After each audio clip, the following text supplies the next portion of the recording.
Hello, magandang gabi sa inyong lahat. So, meron tayong pag-uusapan ngayon. Isang katangahan. Nag-uumapaw yung katangahan. Ang bihira. Hindi ko alam kung saan kumukuha ng katangahan to. Ako yung re-rest back para kay Flashlight Manila. Kasi apparently, ito si Kuya Red ay di umano hinaras niya si Flashlight Manila. Dahil sa comment ni Flashlight Manila na speedometer daw yung EMF niya. Then pinublish niya yung video. Ito yung video, no? Panoorin muna natin 'to mga kababayan ko. Itong katangahan na video. Play natin. Hello bro, kumusta? Kuya Red. Yan bro, na-try namin yung yung REM pad mo, sobrang okay. Kaya So, na-try yung REM pad, sobrang okay. So, si Sir Lance yung Tandaan nyo ha, ang kausap ni Kuya Red dito, manufacturer, yung nag-reverse engineer ng REM pad. Diba? So, just imagine yung ganito na meron si Sir Lance. Ni-reverse engineer niya yung REM pad at pati yung music box. Kaya niyan, ano bang dahilan? Bakit niya ni-reverse engineer yung When you say reverse engineer kasi, itatry mong i-replicate yung isa. Pero may purpose ka eh. Ano ba yung purpose ni Sir Lance kung bakit niya ni-reverse engineer yung REM pad? Kasi yung REM pad na original kasi, mahal yun. Excuse me, nasamid ako. Umaabot pa nga yata ng yun eh. If I'm not mistaken, 20,000 or 30. Yung original na REM pad.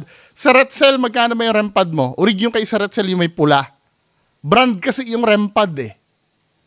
So, ang ginawa ni Sir Lance, nag-reverse engineer siya ng ng REM pad. Ano yung purpose ni Sir Lance kung bakit niya ni-reverse engineer? Ay, wait lang. Ano ba yung reverse engineer na yan? Para malaman natin. Yung itatry mong i-replicate yung isang bagay na may purpose ka. Hindi basta kinopya mo lang. 'Di ba? Parang ganito lang 'yan eh. Familiar kayo dun sa dun sa vibranium. Tama. Familiar kayo dun sa vibranium? Ano ba yung vibranium? Yung shield ni Captain America. 'Di ba? Vibranium ang pinaka indestructible na metal. Kasi nagawa yung vibranium na ito, medyo, para maintindihan nyo lang yung reverse engineer. Ngayon, sobrang indestructible nung metal na yon. Kahit ano pa yung gawin mo doon, hindi masisira yon. Sa comics kasi, ang nag-imbento ng vibranium, ang nakagawa ng vibranium, si Hank Pym, yung original na Ant-Man. Ang ginawa niya, nakatulog kasi siya eh. Paggising niya, sa MCU kasi tatay ni Iron Man yung nakagawa ng vibranium eh. 'Di ba? Or ginawang mineral yung vibranium eh. Nakatulog kasi si Hank Pym. Sa comics yung version ko nakatulog si Hank Pym, pagising niya, buo na yung metal. So hindi nila alam kung paano nagawa. Nung ni-reverse engineer yung yung vibranium, ang lumabas adamantium. Alam niyo yung adamantium? Yun naman yung metal sa clone ni Wolverine. Di ba? So, parang ganun yung ginawa ni Sir Lance. Ang purpose kasi kaya niya ni-reverse engineer yung original na REM pad para maging affordable sa mga local ghost hunters. Hindi ganun kamahal. May mga tinanggal siyang mga sensor doon na hindi naman masyadong kailangan dito sa atin, katulad nung thermometer. Kasi yung original na REM pad, nakaka-detect yun eh. Pag biglang lumamig dun sa lugar, tutunog yun. Ibig sabihin, may sudden change ng temperature. Inalis ni Sir Lance yung feature na yun para mag-cut ng cost. Ang iniwan niya lang talaga yung gumagawa ng bubble ng electromagnetic field na para pag na-interrupt, saka siya tutunog. Yung basic function ng iniwan ni Sir Lance. So just imagine kung gaano katalino yung tao. Tapos ganito kausapin ni Kuya Red. Pakinggan nyo ha. hello bro, kumusta? Kuya Red. Yan bro, na-try namin yung yung REM pad mo, sobrang okay. Kaya talagang gusto ko talagang bumili niyan kasi kahit diyan galing sa'yo, napakaganda ng response niya, no? Pero bro, ito lang yung sasabihin ko sa'yo, no? Etong kinoment mo ba na sabi mo, ano ba yan, speedometer? Oo, laughing out loud, diba? Niligas yung nakaano. Bro, eto bro wala tayong nilagay na kahit ano man. This is a simple tablet Samsung, no? Wala tayong magnetic ano man yan. Pero alam natin, nagme-measure to ng electromagnetic field. Ang refrigerator, merong electromagnetic field yan. Wrong! Hindi nagme-measure ang tablet. Nakaka-detect lang ng electromagnetic field. 'Di ba? Ang RF na tinatawag, yung RF, yung radio frequency, katulad ng Wi-Fi, signal ng cellphone, ano pa ba? AM radio, FM radio, mga radio frequency, nasasagap ng tablet 'yan. Obligado na magkaroon ng sensor ang cellphone or ang tablet ng sensor para sa EMF. Kasi kung wala silang sensor sa EMF, hindi makaka-receive ng signal ang tablet. 'Di ba? So, yun ang dahilan kung bakit nagkakaroon ng response sa EMF yung cellphone. Nakaka-detect ba ng EMF ang cellphone, ang tablet? Oo. Nakakasukat? Hindi. Kasi hindi naman yun ang role niyan eh. Hindi naman yan ang role niya na nasukatin yung o panoorin pa natin doon pa lang mali ka na. If you agree to that, no? Yan. Hindi siya nakakasukat. Hindi ako agree. Hindi nakakasukat yan. So, well, yung mga developer kasi, humahanap sila ng paraan na pagka malakas ang signal, nilalagyan nila ng numero. Pero hindi reliable yon. Mamaya i-explain ko. Sige, ipanoorin muna natin to. Natin dyan, meron siya electromagnetic field kasi, kaya umaakyat ng ganyan. Pag ilalayo natin, bumababa siya. Tama? Tama. Tikit natin. Yan. So, ito, nainiwala ako, meron ding magnetic to eh. Yan. Diba? Yan. So yun bro, I respect you so much, but sana before ka mag-comment respeto kitang tao eh. Pero before ka mag-comment bro, sana para hindi ka magbukang tanga ba? Sana Grabe, ano mo rin, i-research mo din. I-try mo, hindi yung basta-bastang comment ka na lang. Ang sinasabihan niya yung nag-reverse engineer ng REM pad. Kinilabutan ako dun, men. Kung makikita nyo lang, baliw, kinilabutan ako. Sinabi para daw hindi magmukhang tanga si Sir Lance. Ako nga, nagtatanong ako kay Sir Lance eh. Tungkol dun sa inimbento niya. Hindi inimbento. Doon sa tungkol dun sa minanufacture niyang REM pad eh. Tinan mo kung gaano ka, kung gaano ka narcissistic tong taon to. Para hindi daw magmukhang tanga. Si Sir Lance. Si Flashlight Manila. Abay, kahit sino mapipikon sa ginawa mo eh. Ano bang pinag-aralan nito? Compare kay Sir Flashlight Manila bago magsalita ng ganyan. Para hindi daw magmukhang tanga. Well, yung argument mo, nakaka-detect Pero ba? bro, ito lang yung sasabihin. Ang pinag-uusapan dito yung accuracy. Nagkakalat ka ng maling information. For example, ganito, For example, ang sabi mo, dito sa isang video, kayo. Those adventures, huwag natin panoorin natin to sinabi mo dito, mga idol, para mas ito ay sa school. Sa school to sa school. Davao Haunted pero Kyotoy Elementary School yan. Kung sino may alam sa Kyotoy Elementary School, i-report nyo to. Nag-ghost hunt doon at nagkakalat ng maling impormasyon. Paano ko nasabing maling impormasyon? Panoorin natin. Pilipinas, pati na rin sa ibang bansa. Kaya, simulan na natin. Tara. Yun mga idol, sa kabila natin yung electromagnetic field natin para malalaman natin kung merong mga entity o mga spirits na lumalapit sa atin. 40 microtesla pababa, normal lang yan. Normal daw. Sa school, 40 microtesla pababa, normal daw. Sabi ng peking si Kuya Red. Hindi ba misinformation yon na normal ang reading na 41? Na-imagine mo kung gaano kalakas ang 41.1 microtesla?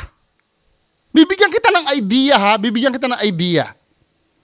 Ikaw bobo ka. Sabi mo mag-research ano? Ito yung normal na EMF reader. Papakita ko sa iyo. Bobo. Ang measurement, ang full scale ng normal na EMF reader ay 20 plus milligauss lamang. So ang gagawin natin, yung sinasabi mong normal ay i-convert natin sa milligauss. Kaya nga sabi sa'yo, ang standard na measurement kasi ng mga ghost hunter, milligauss. Kasi mga maliliit na measurement lang yan eh. Ang gamit mo kasing unit of measurement, malaki.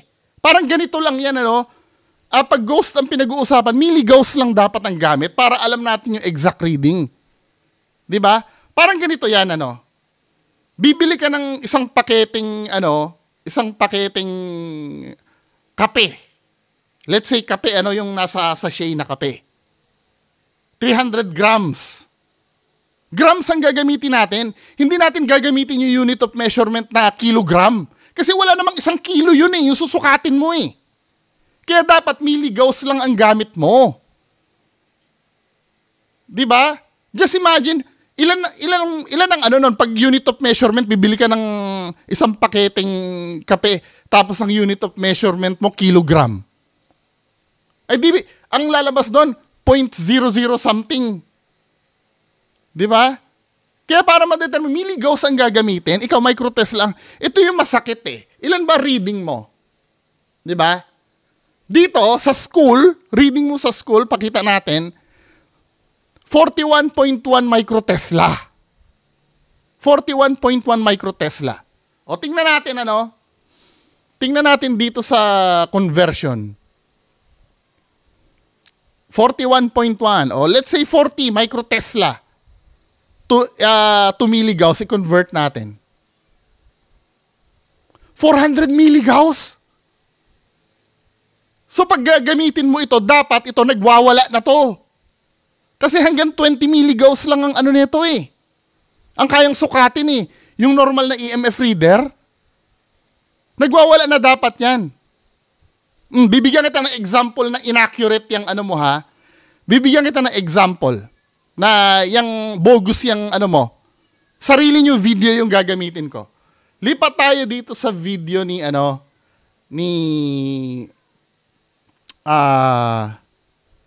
video ni Sardonsky dito sa Tawa ng Demonyo. Sa timestamp na 13 minutes.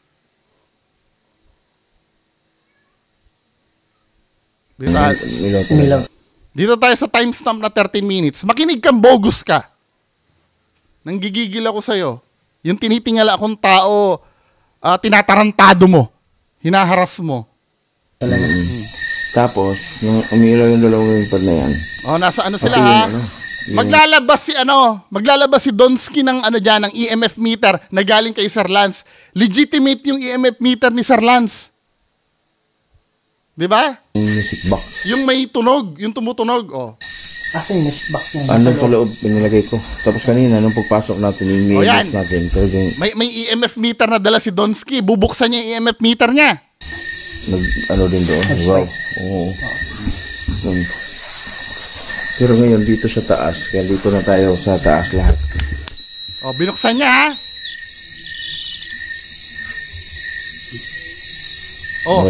Walang reading. Ano yung pinakauna? Kahit nga, dito kung titignan natin dito, kahit nga 1.5 milligauss, walang reading eh. Kasi hindi umilaw. Yung umilaw na yon, nag-start lang kasi siya, kaya umilaw. Pero ang maririnig mo dito, sinabi ni Donsky, wala daw reading. Tingnan mo ha. Wala na siya. Wala na siya. Wala daw ha. Lipat tayo dito sa mismong video na to, lipat tayo kay Kuya Red. Pwede ba malapitan yung rim pad? Nagfi-flicker siya na konti. Baka pangalan yan, Asya. Tingnan natin Asya. yung ano. Ang reading kay Kuya Red, 40 microtesla. Pero doon sa EMF meter ni Donsky, walang reading. Ngayon sabihin mo sa akin na na hindi bogus yung mo, hindi peke yung mo, yung EMF reader mo. Gamit ni Donsky, lehitimong EMF reader, tapos sa'yo 40 ang reading.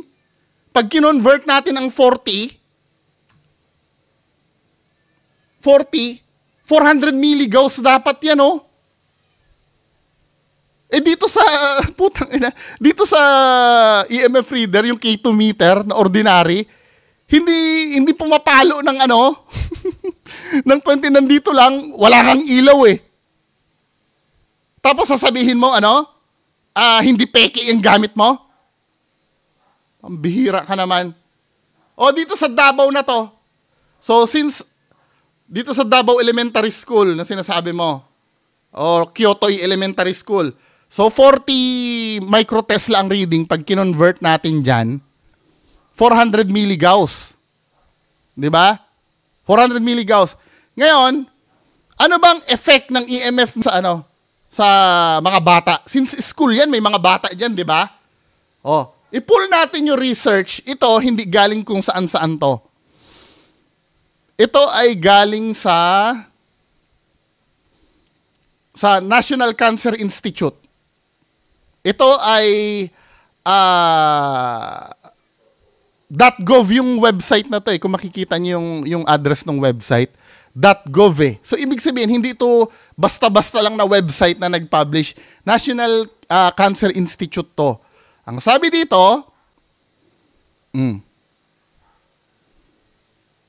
tignan mo kung paano ka magkalat ng misinformation, Sabi dito, pag ang reading daw, constant kasing, sabi mo 40, minsan tumataas pa nga, di ba? Sabi dito, several, sa to cancer.gov tong website na to. Hindi to bogus na website, di ba? Sabi dito, several studies have analyzed the combined data from multiple studies of power line exposure and childhood leukemia. Diba? Kasi same din lang naman ang EMF na pinoproduce nun Pag EMF, same lang naman ang reading nun when you say EMF, electromagnetic field.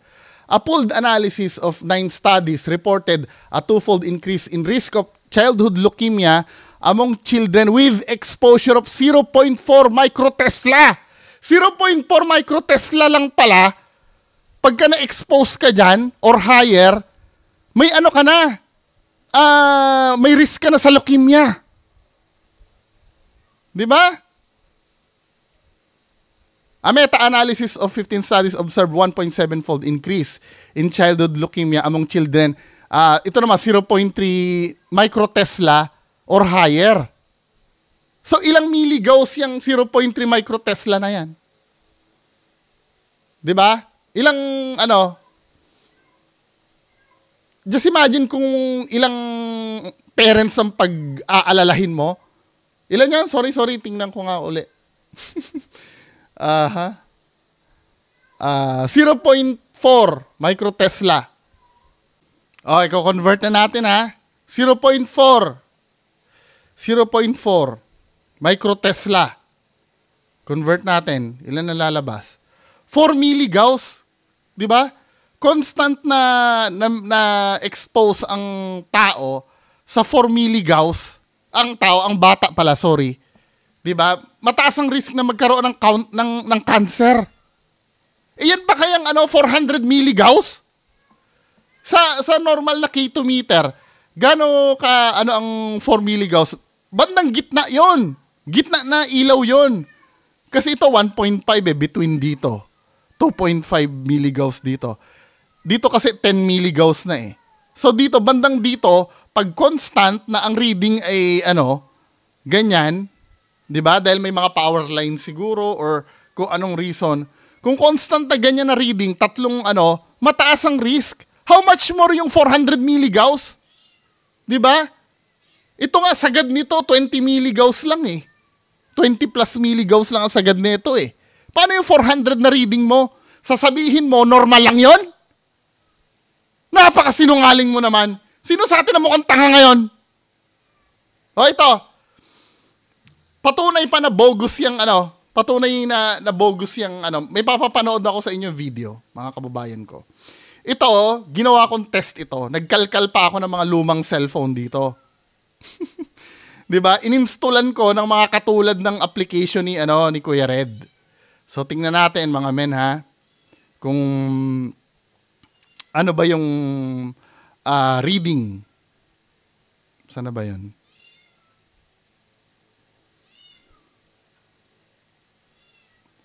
So magiging reading na nasa na?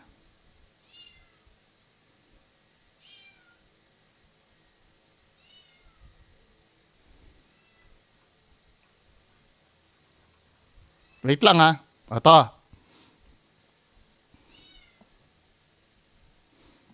Ito, experiment na ginawa ko. Panoorin nyo. Lahat to, ininstallan ko ng meron ditong may dalawang EMF reader na legit sa taas. Ang reading nito parehas ay 0. Walang nadidetect. Pero ito, makikita nyo mga kababayan ko, ipi-play ko ha, ipi-play ko. At panoorin nyo na muna. Dito lang ako sa tabi. No? Meron tayong isang tablet dito. Then, meron tayong 4 na mobile phone.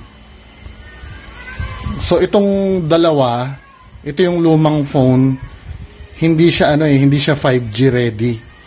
Itong banda rito, mga 5G ready to. So makikita natin, dito sa pinakaluma, micro SD pa lang tong cellphone na to 64.5 micro Tesla. Sorry, hindi micro SD, micro USB. Sorry. Micro USB, hindi pa siya type C Pagpatuloy natin. Sorry. Nagkamali ako. Yung reading.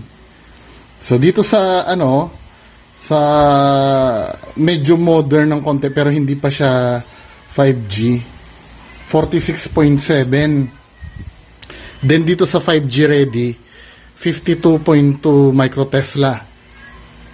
Sa tablet na yung ginagamit ni Kuya Red, umaabot ng 130.3 microtesla.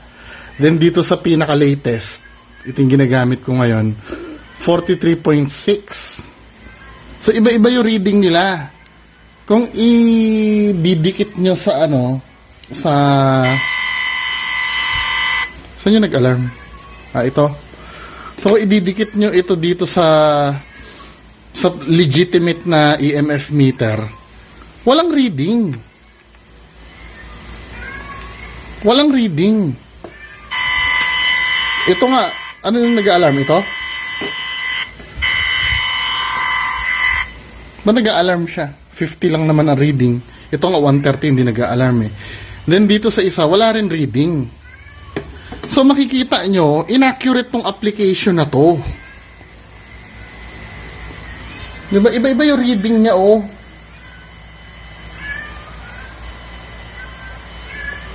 Hindi nagre-respond yung legitimate na na EMF reader.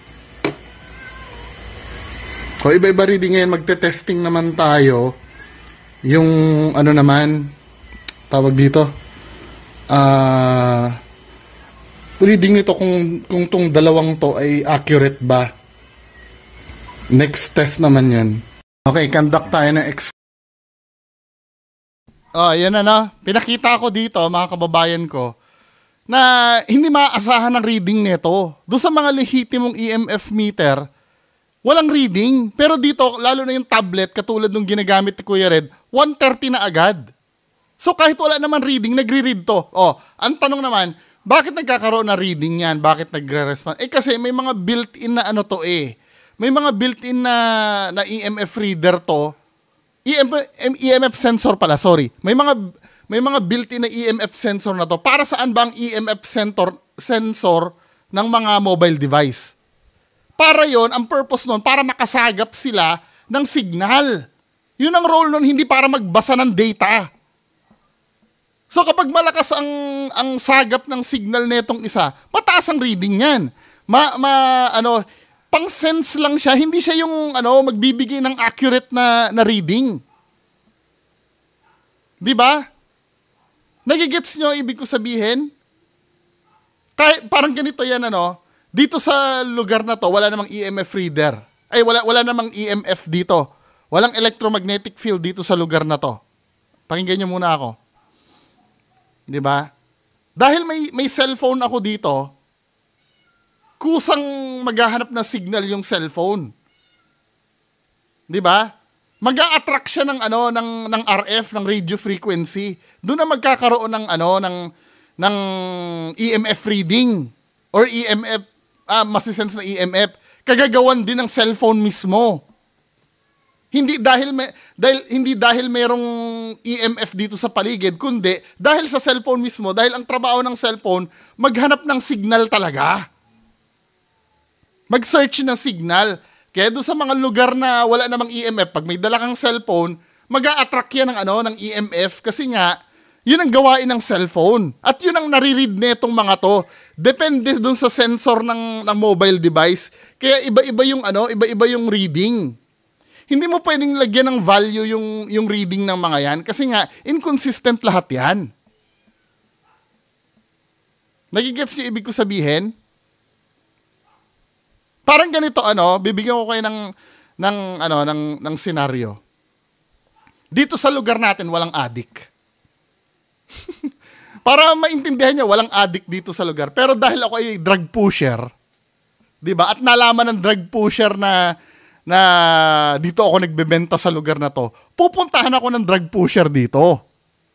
Nagigets nyo? Kaya tuloy, pag nag-grade, may mahuhuli kang dito. May mahuhuli kang drug addict.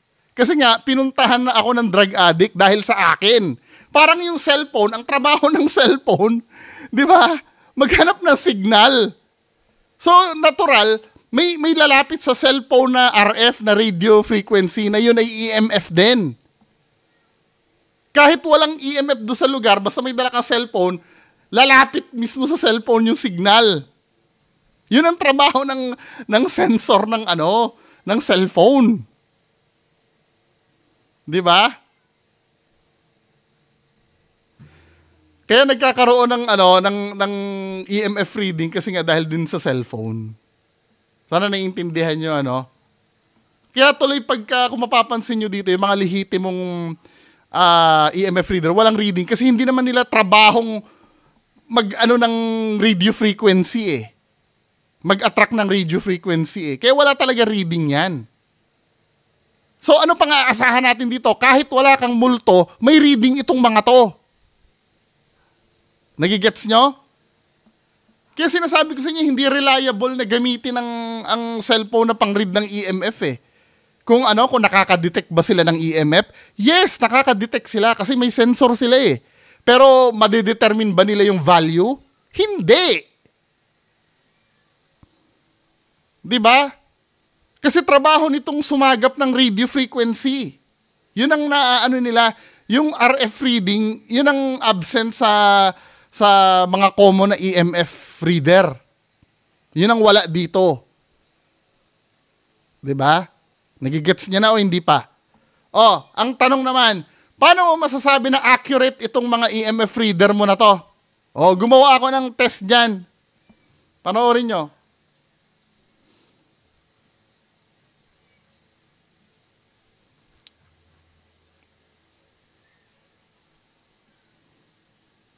Ito, ipi-play ko ha.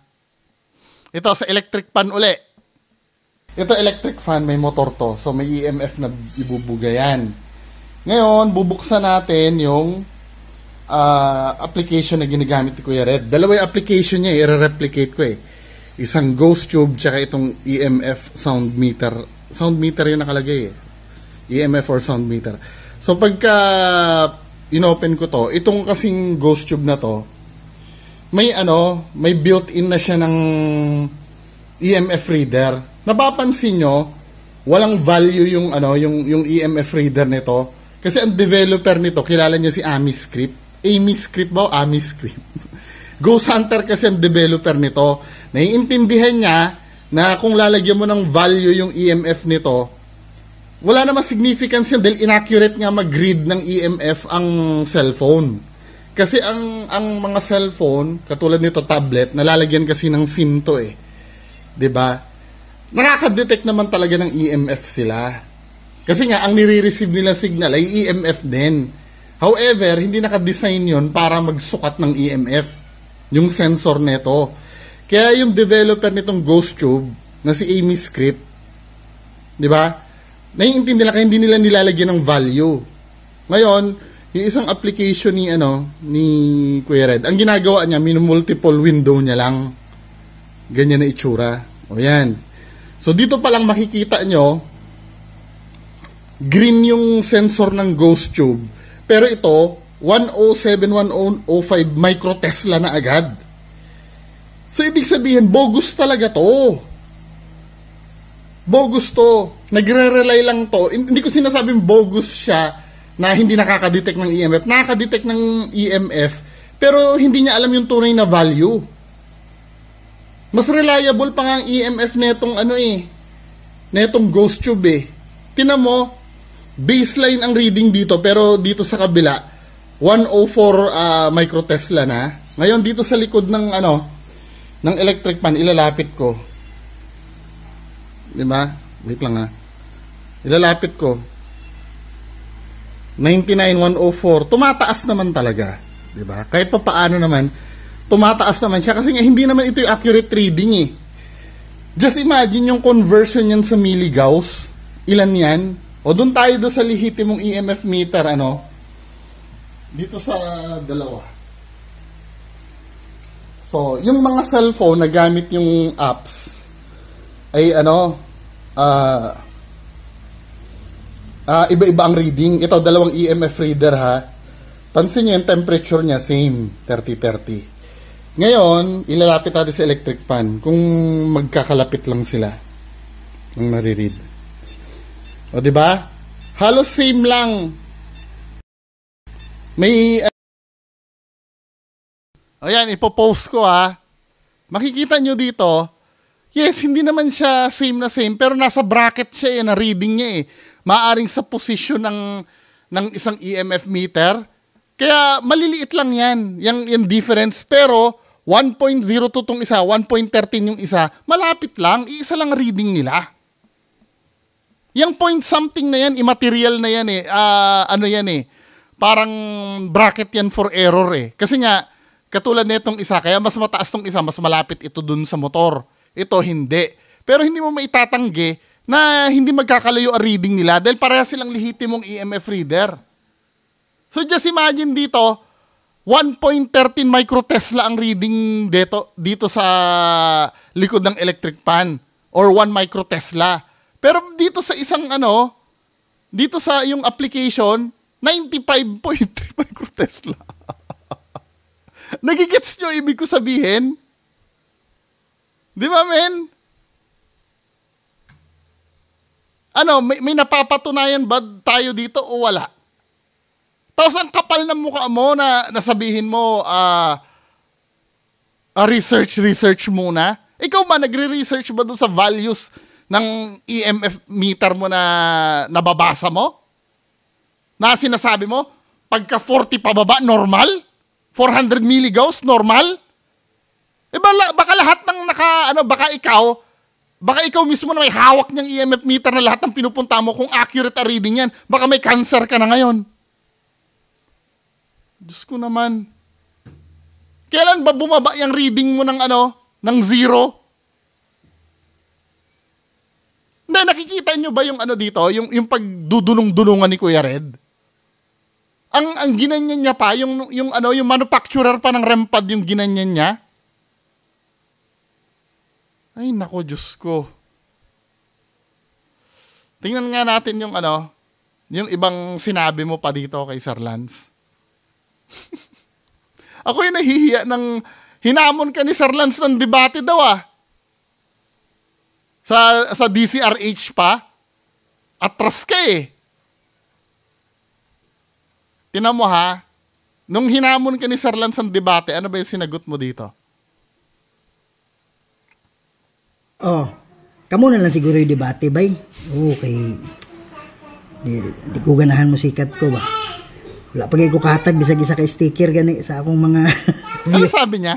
Hindi ko na wait lang Ma'am Lenny, kung nanonood kita, tatanong ko lang kay Ma'am Lenny kung ano yung sinabi tungkol doon sa debate. Hinamon siya ni Sir Lance ng debate. Hello bro, kamo na lang siguro yung debate bay. Okay. Di ko ganahan mo sikat ko ba. Wala pa ko ko lang nabasa yung micro Tesla mo at milligas eh. Ito ha. The strength of magnetic field is expressed in the unit of of Tesla or micro Tesla. Tingnan mo yung sign ng micro Tesla. Nakuha? Another unit which is commonly used is gas. Anong gas? Gauss? Gas ang puto. Or milligas, mg. Milligas. Hindi micro tapos T. Ang micro Tesla UT. Hindi, pagka ghost hunting kasi, mg ang gamit, milligauss. Kasi maliit na measurement lang naman ang susukatin mo doon.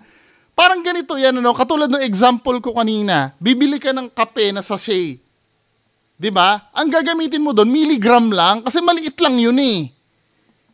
Hindi mo pwedeng ang gamitin mong unit of measurement, bibili ka ng ton, tonelada. Hindi pwede.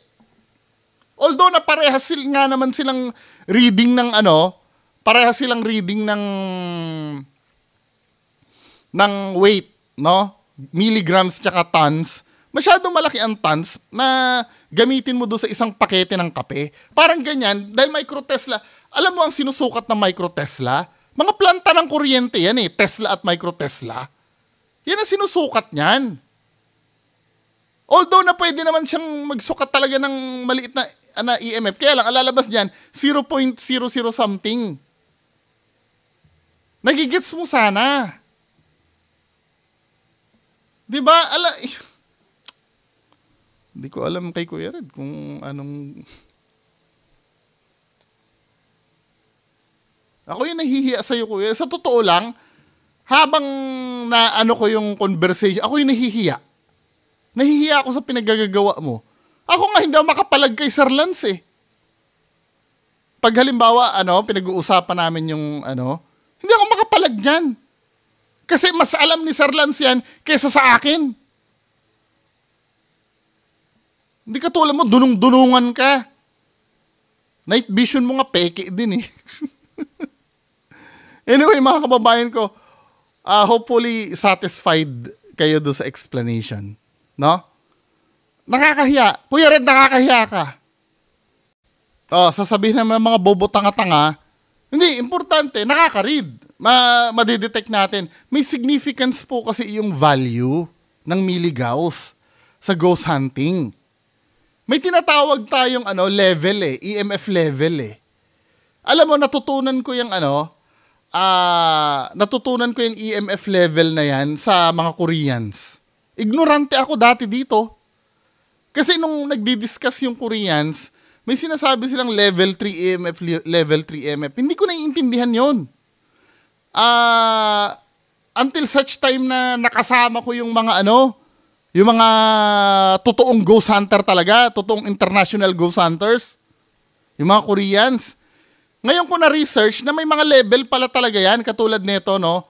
May tinatawag na, hindi ko masyado may explain to eh, pero may kinalaman ito do sa kulay ng EMF reader. 'Di ba dito may mga may EMF reader. Kapag halimbawa may nararamdaman ka ng pagpaparamdam,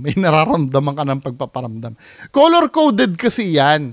Ito yung level 1, level 2, level 3, level... Ito yung mga ginagamit talaga ng mga talagang professional ghost hunters. EMF level 1, blue. Walang baseline yan. Pag green daw, ito yung mga kayang mag-interact na ng... Ang pinag-uusapan dito, hindi yung standard EMF ha. Kasi pwede naman kasi kung yan ay umabot ng red, pwede naman kasing sobrang lakas lang ng kuryente dito. Kaya nasaga. Pero ang pinag-uusapan dito, kapag may interaction ang nangyayari, yung mga multo daw na na kayang mag-interact ng object, yung napapagalaw-galaw nila, level 2 yon. Nasa green dito. Dito, sa pangalawa. Nasa reading siya ng 3 milligauss, ganyan. Or let's say 1.5 to 2.5 milligauss yan. Dito. Nakita niyo yung reading na milligauss? Then kapag ka level 3 na, yung gitna, kaya na daw magbato doon ng object. Pag halimbawa may nagbabato at may nagbato ng object at biglang pumalo ng yellow, in theory, multo talaga yon. 'Di ba? Kaya nga pag may gumagalaw, kailangan dala-dala niyo yung EMF meter para ma-verify niya yung gumalaw ba na yun ay legitimate na multo ba yon? 'Di ba? Hindi ko sinasabi na pagka umilaw yung gitna may multo na agad. Hindi. Para ma-verify niyo lang, halimbawa may nagpagalaw, nag-throw ng object. Pumalo yung yellow. In theory, confirmation na yun na multo yung nagbato. 'Di ba?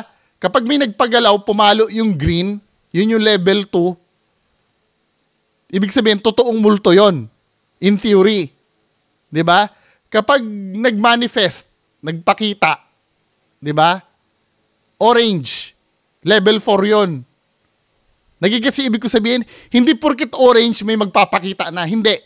Dapat tambal ito doon sa nangyayari na interaction. Tambal dapat sila.